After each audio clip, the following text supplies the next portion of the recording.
Radical environmentalism is basically the notion that we are facing the extinction of the human race and of our planet unless we do something to fix it now, to end climate change and end overpopulation and whatnot. And we need to advocate also for the drastic reductions of human activity and of humans in general.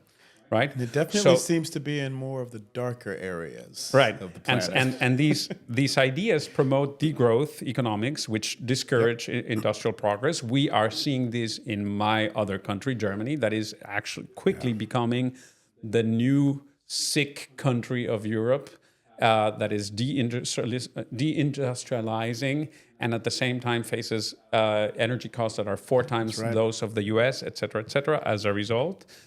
They push for authoritarian control over energy and economy, and they demonize innovation and capitalism. Now, as I keep arguing with a dear mutual friend of ours, who shall not be named, who is absolutely convinced that this administration will bring about the end of humanity as a whole and of our planet and whatnot. I think it's important that we also look at these topics with a leveled and cleared head. And I, for example, when it comes to the environment, think that it's important to decouple the topics of climate change and pollution. Because there is indeed scientific debate. She would yell at me right now and have me for breakfast. But there is scientific debate about climate change, whether it really is happening, and above all, whether it really is man-made, particularly because we know that there have been other eras of where there has been climate change in our planet. Huge. Correct. Huge changes. But what nobody can deny is pollution. Of course. And pollution is 100% man-made, and pollution is out of control. Yep. And here I agree with the environmentalists. We need to cut down on consumerism, and we need to cut down on practices that just bring about more and more and more waste. Right. And certainly those which end up not managing the waste, but rather treating our oceans, rivers, jungles, etc., as wasteful lands. And herein lies one of the many issues where there's huge hypocrisy in the left. So here we are expected to recycle. Yep. Here we are expected to no longer use plastic straws. Here we are expected to take all sorts of measures to protect our planet. And you know what? If that's what it takes, fine, why not? Absolutely. But at the same time, God forbid anybody acknowledges the sad reality that while in Germany and other civilized places we really recycle and do our best, there are dozens of countries, literally dozens of countries, across Africa, Southeast Asia, Latin America, that treat our oceans, our forests and jungles as dumping grounds. Literally dumping grounds. But if you say so, you're racist. Come on. What do you want to protect? Your anti-racist ideology? Or that prevents you from calling a spade, or are you going to protect the planet? Which is it? You can't have both. You're going to protect the ideology. Correct. And we've all been to these places. Correct. I've been to Thailand. And we've gotten sick there. I've been to Thailand. I've been to Thailand, and you go to the supermarket there, and you see how every apple, not every bag of apples, every single individual apple is wrapped in styrofoam, which is non-degradable, and then in plastic wrap, in saran wrap. Every single apple. And then you look at the canals in Bangkok, and they're all filled with trash. Yeah. Well, duh. How is that problem going to be solved unless we call a spade, and unless we say, hey, brown, BIPOC, yellow people, stop it. Just stop. Just stop. But they got around it by coupling it with climate change. Right. Exactly. To your point. Exactly. So anyway, now a very big one. Anti-nationalism and globalism, right? So the nation state is seen by the left as an outdated concept. And global institutions like the United Nations, the World Economic Forum, the World Health Organization, whatnot, should govern international affairs. And here we have figures like Klaus Schwab, who advocates for the Great Reset for everybody except for the elites, by the way. And people like George Soros funding progressive movements that weaken national sovereignty. So these movements, these ideas threaten Western civilization because they undermine national identity and they weaken cultural cohesion. They encourage mass immigration policies without assimilation, and they transfer power from elected governments to unaccounted bureaucracies like we have in Europe, right?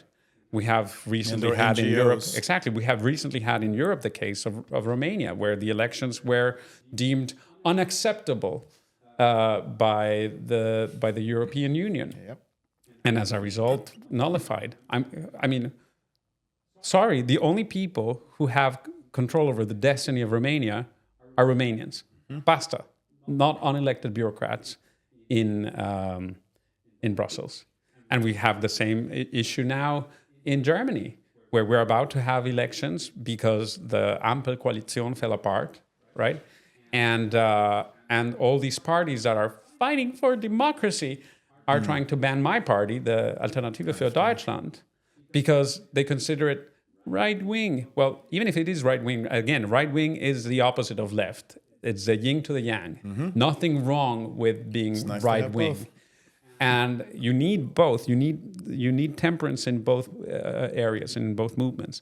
But again, what is so wrong about wanting to conserve something that is worth conserving? That is what conservatism is about. Conservatism is simply about reducing the speed at which change happens in society. Right.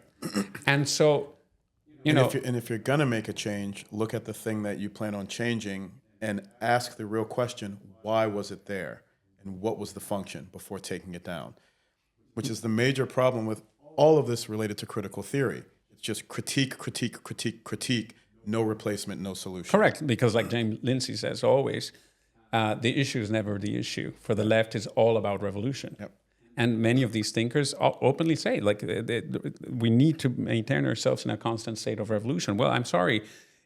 If you maintain yourself in a constant state of revolution, you risk losing things that are invaluable, right? And things that are invaluable are the things that make, for example, Europe. Why is it that we have these waves of migration coming to Europe? Why is it that we don't have waves of migration towards Pakistan? Why is it that we don't have waves of migration towards Honduras? Even the Mexicans don't want to go to Honduras, right? Why do we have waves of migration towards the U.S. and not to whatever, Burma? Yeah, exactly. Myanmar, right? Why? It's because certain countries, certain peoples, certain cultures have managed to create better environments for humans to prosper. And the irony is that the people escaping their countries understand that. And they also understand that something is up such that they think they can bring their culture and impose it when they come here. Correct. And that's the thing.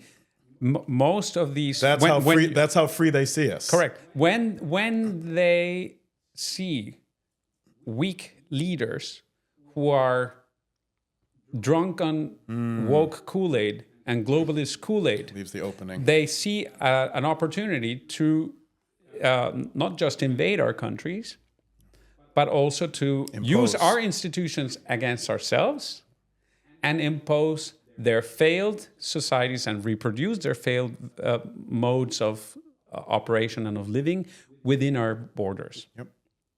And this is what's so crucial, that needs to absolutely change. So on a separate episode, I will delve into immigration, illegal immigration, what it means, how it hurts both the host societies and the people that are migrating. Yeah. But You've probably done a lot of work on Ayaan Hirsi work. Right. Yeah. But, let's look at the larger picture. Why is it that these global elites are so against nation states and national identities? Basically, it's all about power. The more diluted you have the rights of a society, the easier it is to control it. The more you have an influx of migrants from third world countries where education is very basic and where, sorry to say, even IQ is lower, you are bound to have a society that is easier to control. Yep. And especially when you have that influx and then try to equalize via equalization of outcome. Correct. Equity problem. Right. Or using the law against your own citizens and in favor of the newly arrived migrants, as you are seeing in Great Britain right now. And a 180 move from what we used to do in the 90s. Correct. So I think that this is very, very dangerous and very disingenuous also because, disingenuous, because these politicians, like the German politicians of the SPD and the CDU and the Grünen, the Linke, they say like, oh, we have to open our borders because these people are desperate, blah, blah, blah. But what they really wanted, and they always end up saying it, is because, wir brauchen Fachkräfte, right? We need workers. That's right. But by definition, when you say we need a worker, you need somebody who works. And the people who are coming to Germany are overwhelmingly economic migrants who are not only looking for a better life financially, which I can understand, but they are doing it without bringing any skills, bringing bad habits, bad ideas, bad customs from their countries of origin. And not even expressing... And not even really manifesting any interest in working because they know that the leftist welfare state will provide for them. And not expressing an interest in integrating at all. Because they know they're going to be allowed to do that. Right. And the issue of integration is a very interesting one here in America. Why? Because for the longest time, we talked about this country as being the melting pot, right? And what it meant to be an American was coming to this country with the aim of pursuing, happiness and personal growth and economic growth, a better life for your a better children. life for you and your children, the famous American dream, and leaving behind your culture to some extent. Yeah. Right? Literally to the point where they wouldn't speak the mother tongue. Correct. Most of my cousins who are first generation Americans don't speak anything. They don't speak Italian, right? Even my uncle, who is the son of two native-born Sicilians, doesn't speak a word of Italian, right? My cousins, their offspring, who are partly Mexican and partly Italian, don't speak Italian or Spanish. And the list goes on. Of course, there are elements that are lost, and the language in and of itself is not really to blame for the culture. I think it should have been preserved. But if you come from a culture that is antithetical to the values of this country, you better assimilate and leave behind those, again, bad values, those anti-values. If you come from a country like Mexico, where there are sayings, maxims, such as "El que no tranza no avanza," he who does not take he who does not take advantage of somebody else does not come further in life. That's antithetical to the values of honesty and hard work of this country. Why should we accept that? And that's a relatively minor offense compared to the immigration from Islamic countries, where they bring a medieval outlook on life that values women as second-class citizens, that is antithetical to coexistence with Jews, with Christians. And talk about the double standard of feminism and all the woke ideologies. Correct. These people come here and they do exactly the opposite of what the woke tards, say that they stand for. Right, but if it's a Muslim who does it, okay. oh no, it's okay, it's his culture and we have to respect it. This is nonsense. So again, the American case is very particular because for the longest time we knew that what it meant to be American was coming to this country in pursuit of the American dream and assimilating into into this society and with embracing its ethos and embracing its values. And it took work. With each round, it took grit and work. When the Irish came, it wasn't easy. When the Italians came, it wasn't easy. We all know this. Right. But at the same time, we also know that certain countries will eventually assimilate certain cultures, and some will not. Right. And so we see, for example, with immigration from Mexico, that it remains problematic because you see the same type of propensity towards corruption, towards academic failure, towards out of wedlock childbearing, et cetera, as we see in my home country. Right? And you see people who come from other countries, particularly, let's say South Korea, Japan, who even if they arrive in this country with nothing, very, very quickly are fully integrated, absolutely proud of being American and whatnot. So, or people who most Americans wouldn't be able to distinguish from Mexicans, Cubans, who come here and are totally different. Right, because they escaped on a little raft the horrors of communism, the same communism that Bernie Sanders and Kamala wanted here. You know, so what does it mean to be an American? I don't know. This is, as a non-American, this is what I can see. It's a collective effort to be part of a common project. Yeah. And those who come to this country without the aim of contributing to the greatness of this country and to that common project, really, A, ought to be ashamed of themselves if they're here and they're not proud of that. And B, how do you say this in English? Die haben nichts zu suchen hier. They have not, there's nothing here for them. Yeah, exactly. Yeah. Now, immigration in other countries is different. I, for example, have family. I have relatives in Germany, and I am a German citizen. But I always make the distinction: I am a German citizen. I'm not ethnically German. I'm very proud to be a German citizen. It's a culture that prior to 2015 I loved.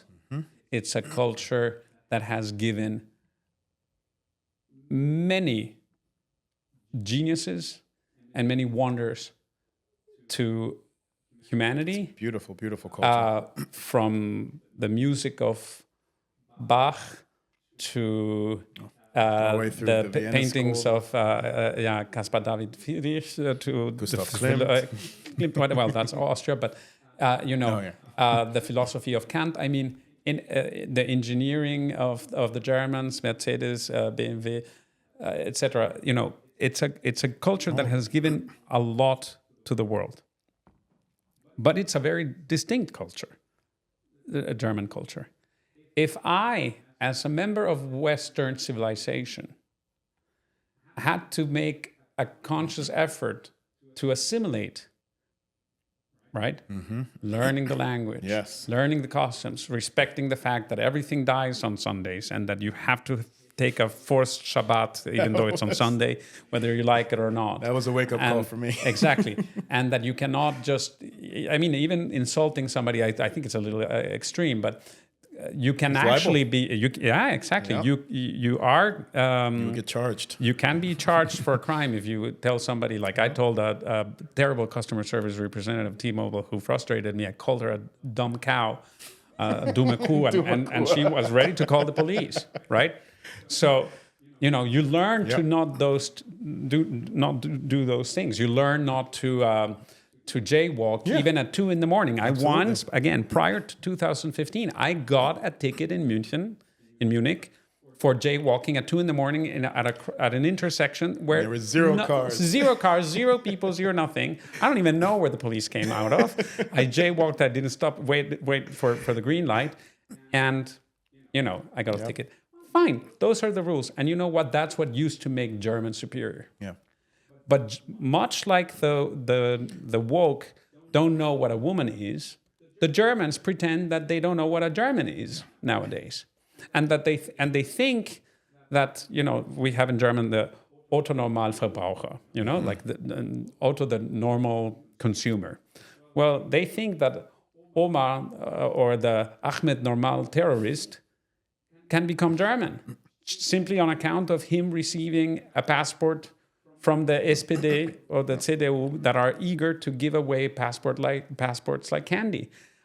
And anybody who says that this is not happening can look at a recent video from literally 1 or 2 days ago, with Scholz interviewing a 91-year-old Turkish woman who needed an interpreter from German into Turkish, who had lived in Germany since she was 20 years old. So 70 years she's lived in Germany, doesn't speak a word of German. And I don't care if she worked as a seamstress or as a cashier register at Aldi. I don't care I don't even care if she worked or not. 70 years. But if you spend 70 years in a country and don't learn the damn language, du hast nichts zu suchen im Land. Yeah, no. You don't belong there. That's what I really wanted to say before. You do not belong there, and you certainly do not deserve to be given a German passport. And to add insult to injury, in this same video, this woman, through her interpreter, says, now I will vote for the SPD. This is the reason why the globalists want third world riffraff invading our countries, because they want to hold on to power. This is the reason why the Democrats were keeping the gates of the floodgates of hell of immigration from not just Mexico, but this time around from China, India, Africa, everywhere, the Middle East, open to more than 10 million migrants during the Biden administration, and then resettling them and redistributing them throughout the distinct voting districts, because they wanted to usher in their one rule party. This is like one party rule. This is an insane advanced form of gerrymandering through Absolutely. immigration. It's insane. It's insane. And I don't care. I mean, the left then comes up with these people are human too. Duh. Of course, criminals are human too. What argument is that? Yeah, that's not Pedophiles are humans too. Murderers are human too.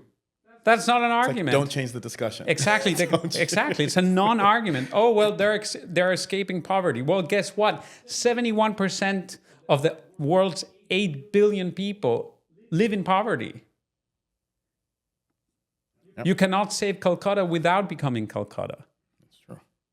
There is simply not enough room in the United States with its 330, 340 million people, and in Europe with its 500 million people, to welcome the 70% of 8 billion desperately poor people, or well-off poor, who make anything between less than €2 a day, to whatever it is, that almost dollar, right? $2 a day and 3.7 euros a day.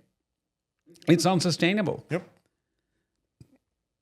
And there is simply no emotional argument that can convince me otherwise. Yeah, I mean, it's unsustainable, and we already see it cracking at the seams.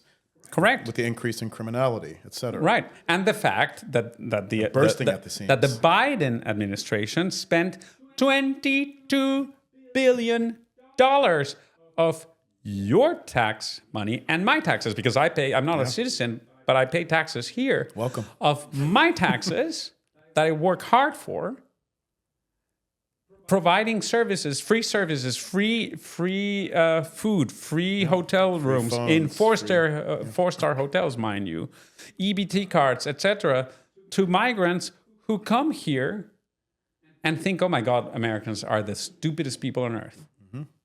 What a bunch of suckers. And some of them actually go on TikTok and make fun of how stupid Americans are. Yep. And at the same time, you have veterans of war who have sacrificed everything, who have lost even limbs or eyes or whatever, fighting for this country, and who are out on the streets. Yep. They're ignored and they're shunned. No decent person can look at me in the eye and tell me that it is fair to prioritize migrants, let alone illegal migrants, over your own people. Right. And the point is that it's not racist. It's not racist to say the obvious thing that we were all saying for the past 40 years. Right.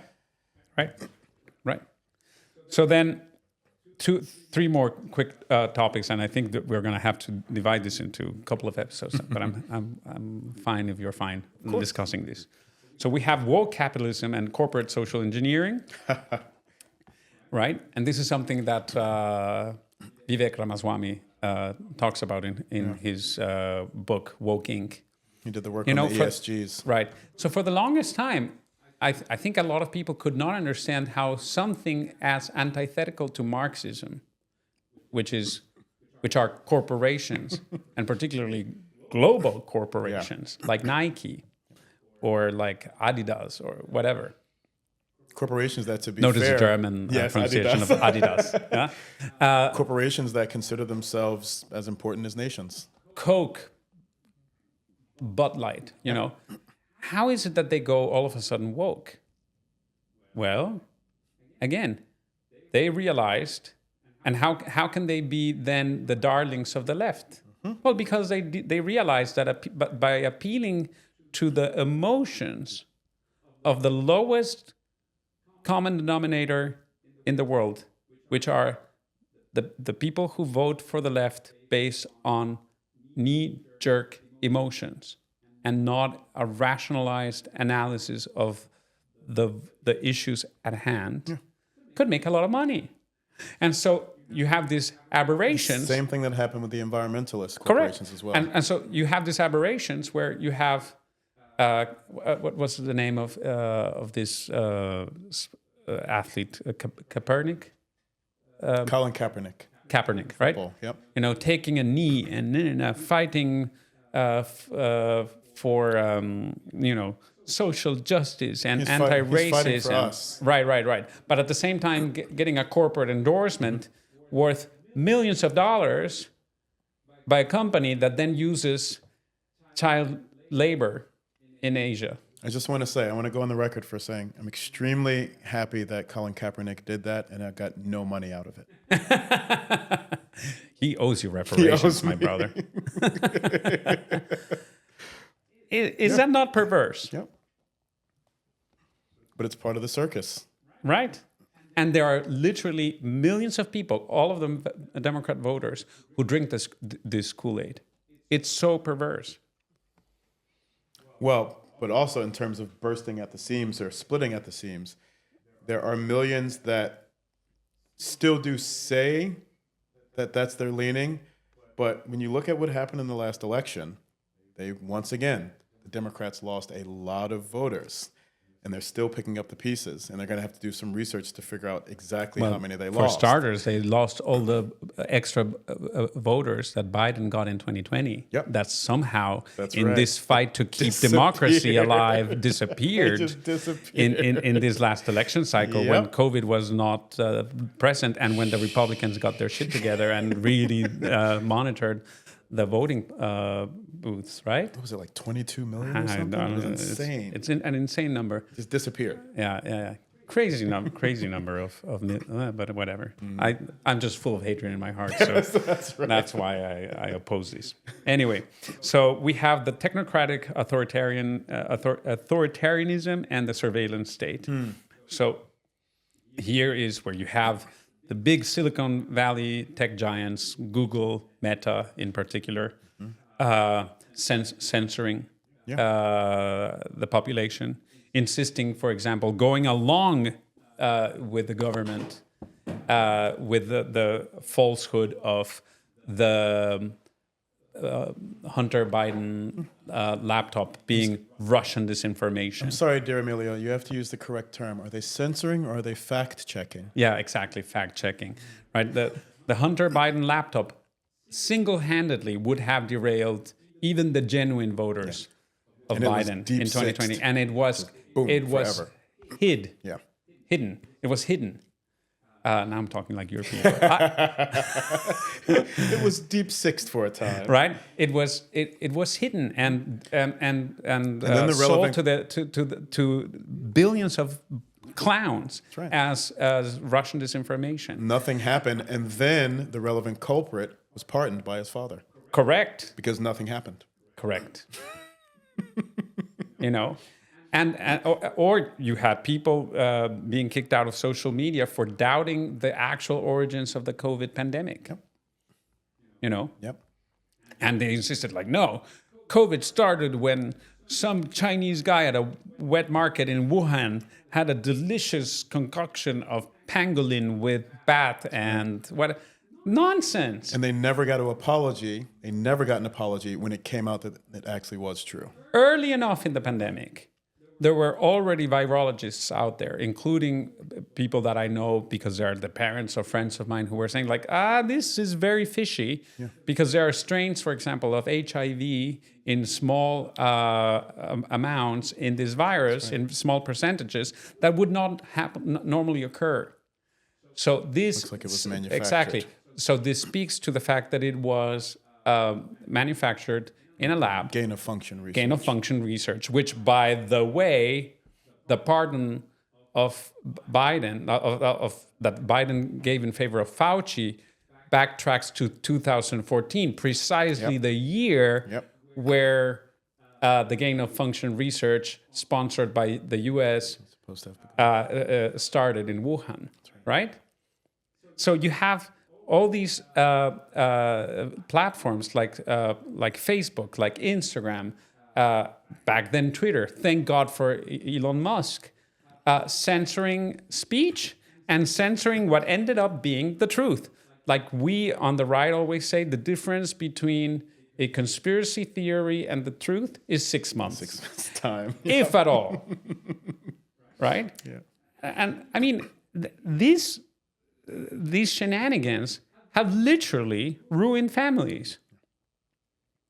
I don't talk to my nieces anymore at all because they are so drunk on leftist Kool-Aid that they literally said, like, oh, you're crazy, you're a clown, you're bonkers for believing anything other than this pangolin soup theory of the origins of COVID. And you're crazy also if you think that Alvin Bragg is putting black criminals out in the streets with their catch and release policies. You are crazy if you think that Islam is incompatible with Western civilization. Of course they think this because they get all their information from TikTok and Instagram or I don't know what, and it's all censored by the left in cahoots with the Democrats. And not just this, but there's no room for discussion. Correct. There's no room for disagreement. Correct. I also don't talk to one of my cousins that used to be close to me because, amongst other things, he said, like, oh, well, you know that Tulsi Gabbard is a Russian asset. A Russian asset. Says who? That makes me so angry. Hillary Clinton. Where? Yep. Where's the evidence? Mm-hmm. Well, Hillary said it, so then, it's a fact. How do people who, like, and this cousin of mine is a graduate of Harvard. How do otherwise intelligent people get so ideologically captured that they believe in this nonsense? Well, you just said it, ideological capture. Right? And at the same time, we talking about conspiracy theories that prove to be true. What about the Russian collusion hoax that cost the American taxpayer, dozens of millions of dollars, and that derailed Trump, right? Yep. In 2020 as well. It was proven false, but only after the fact, and this was only possible thanks to the actual collusion between Meta and Google and whatnot with the government. And now, after Trump triumphantly wins the election, now comes Zuckerberg and gives a mea culpa, like, well, you know what, we really were pressed by the Biden administration to suppress dissent, and we're going to cut down on the fact checkers that are nothing other than, enforcers of this dystopian Orwellian correct speech. I mean, he's smart enough to get it line at some point. Opportunistic Yeah, enough. right. But what happened to people like Peter Strzok? He's Right. one of the main actors, and now he's just gone. Everything's fine. Nothing happened. Right. This is so terrible. Yeah.